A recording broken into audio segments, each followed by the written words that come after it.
Today's podcast is brought to you by Latrobe 4th of July celebration.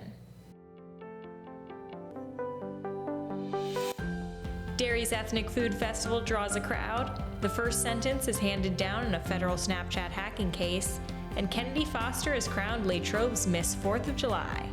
It's June 23rd, 2026. I'm Abigail Hakis, and this is your Bulletin Brief. In Derry Borough, East 3rd Street was full of food, music, and local history Saturday as the borough hosted its 3rd Street Ethnic Food Festival. About 20 vendors set up along the street, offering a mix of traditional American, Italian, and Greek food, with options ranging from heroes and pizza to coffee. Attendees expressed hope that the festival becomes an annual event and keeps growing. The food festival was part of a larger day of celebration in the borough. Derry's America 250 parade was held at 11 a.m., and the America 250 celebration ran from noon to 8 p.m. on East 3rd Street alongside the festival, with over 70 vendors and live music throughout the day. Photos of the parade can be found in today's print edition and on our website.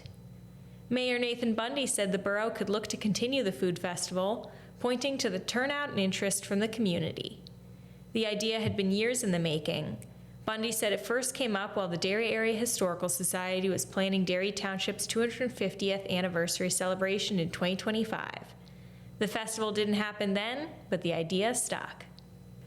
And in federal court, the first man has been sentenced in a case involving the hacking of hundreds of Western Pennsylvania women's and girls' Snapchat accounts and non-consensually distributing their explicit photos. Michael Paul Yakovich of West Newton was sentenced Monday to 4 years in prison and 3 years of supervised release by Chief U.S. District Judge for the Western District of Pennsylvania, Kathy Bassoon. Yakovich will also jointly pay about $38,000 in restitution to 4 victims, along with several other defendants. He will not be registered as a sex offender. 7 men are charged in the case. According to grand jury indictment documents, the hacking happened through a variety of means from around March 2020 to October 2022. Some of the victims were minors. Yakovich pleaded guilty earlier this year to conspiracy to commit wire fraud and aggravated identity theft. Christopher Ryan Clampett later pleaded guilty to the same charges. Dylan Michael Miller of West Mifflin and Richard Allen Martz Jr. of Meadville also pleaded guilty to those charges, as well as to sexually exploiting minors. They are the only 2 defendants required to register as sex offenders. In court, Bassoon called Yakovich's actions deplorable, but also acknowledged he had no criminal history, which contributed to a lighter sentence. During the hearing, Yakovich apologized to the victims, saying he took their security, privacy, and dignity away. Bassoon asked what his intention was, and Yakovich said there was none and that he did not think it through. Clampett's sentencing is scheduled for August 19th. Miller and Martz are scheduled to be sentenced September 16th, and 3 other men charged in the case, Edward Grab of Jeanette, Luke Swinehart of Lock Haven, and Carlin Terrell Jones of Beaver Falls, have not yet attended plea hearings. And in a brief Latrobe 4th of July celebration update, Kennedi Foster was crowned Latrobe's Miss 4th of July on Saturday in the annual pageant.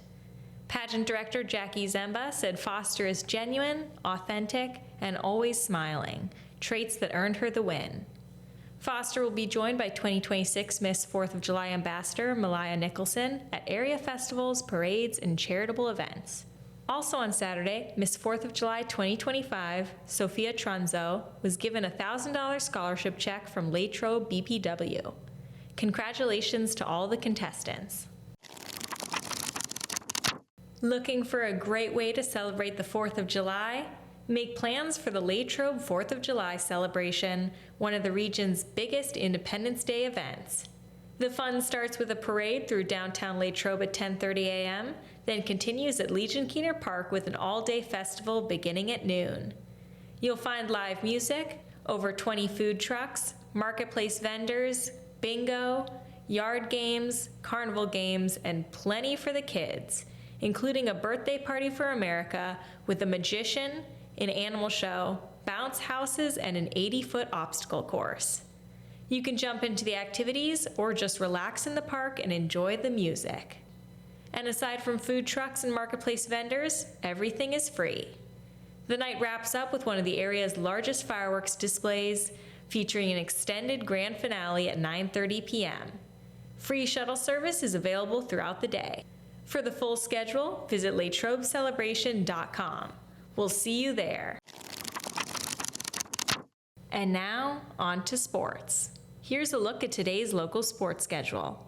In Latrobe Dairy Area Teener League action, St. Anthony's will face St. Joe's at 5:30 p.m. Then at 8, St. Joe's will take on Cooperstown. And in American Legion baseball, the Unity Bulldogs will be up against Bushy Run in a 6 p.m. game. At the same time, the Latrobe Jethawks are taking on Mount Pleasant. Thank you again to today's sponsor, Latrobe 4th of July Celebration. For more local news, check out our next podcast, pick up a print edition, visit LatrobeBulletinNews.com, or follow the Latrobe Bulletin on social media. I'm Abigail Hakis, and this has been your Bulletin Brief.